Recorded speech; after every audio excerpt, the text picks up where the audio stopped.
The examples provided in the lessons can be run in a virtual environment, on a local computer with the software and tools installed as in the virtual environment,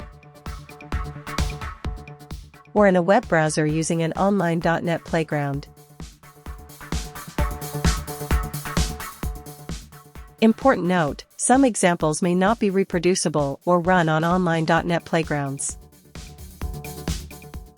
You can use an online .NET Playground if you're unable to install or configure software on your system, such as on a smartphone or tablet, or if you need to quickly test code without setting up a full development environment.